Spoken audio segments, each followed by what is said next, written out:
We've got some flour that we bought in Morocco that has got to go, and all this area here has been cleaned up, ready to be painted. We have an incredible white surface. That's a bit of deck paint down now, and that's taken me all day, believe it or not. That motorboat has just turned itself around. We had a very wild night last night, very wild.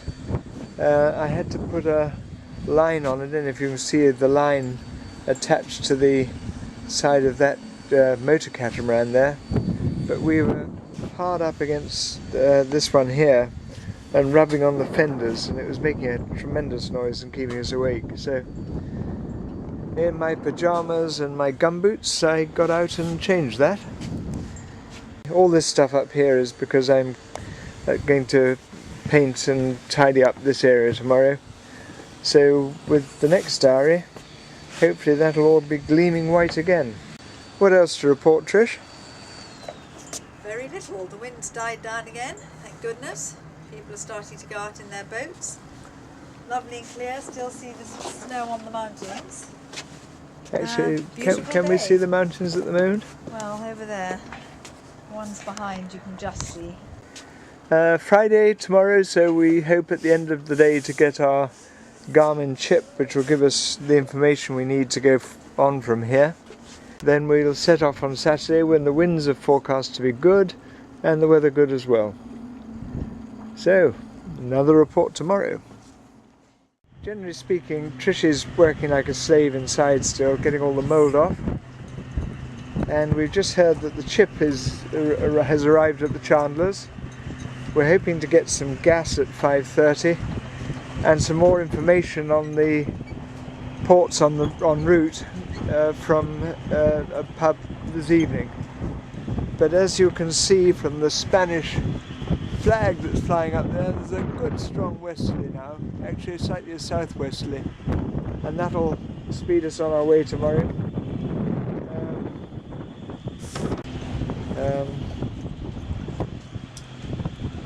If I held it still it would help. There you are, the Sierra Nevada mountains with snow on them.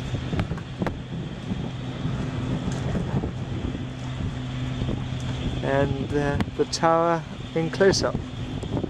Pull it back to wide angle. So much easier to use this camera on wide angle.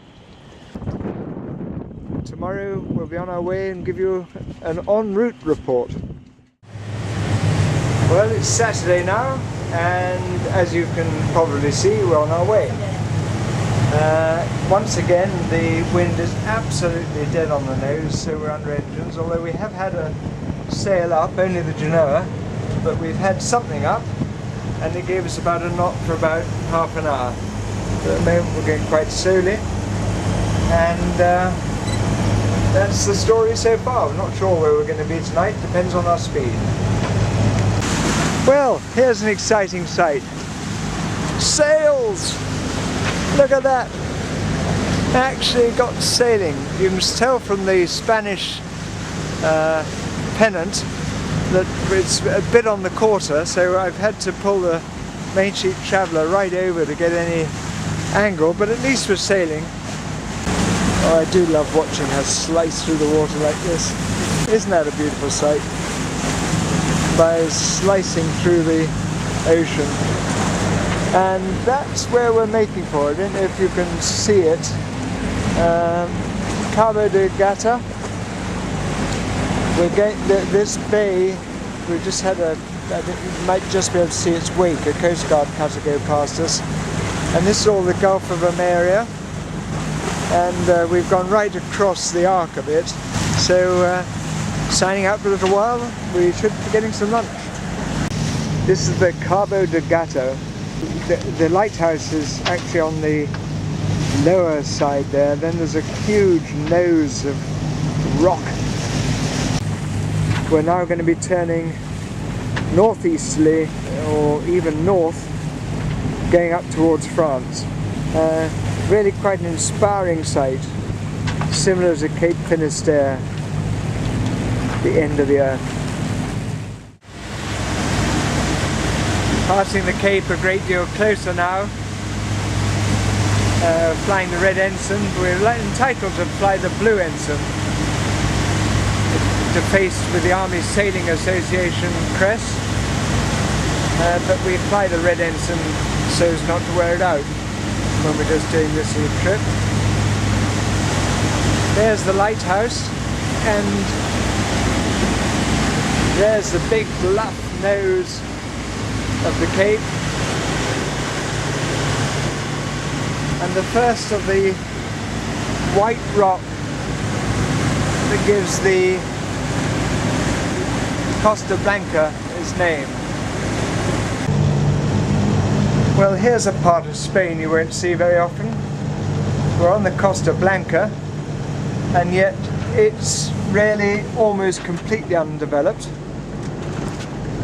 The sun is going down, it's 6:15, and we're heading for the anchorage of Aguada, which is the village over there, and it's right by a wonderful point with the name MediaNaranja, which means half an orange. Now I know that media means half in Spanish. My media friends will never be the same to me. Anyway, also behind it you can unfortunately see a load of pollution, which is probably why this coast isn't too attractive, because there are some factories around the half orange. But for tonight we hope to be safely anchored by this little, what must have been a fishing village originally, in a completely, apparently, unspoiled area. It's now 7:15, and we've enjoyed a most glorious sunset, which is still dappling the cliffs. And there's the little village, and Trishy's keeping a cunning eye on the anchor chain at the moment. Our speed over the ground, according to the GPS, is 0.0 knots, which is really what you want at anchor. So, it's a good night from MediaNaranja.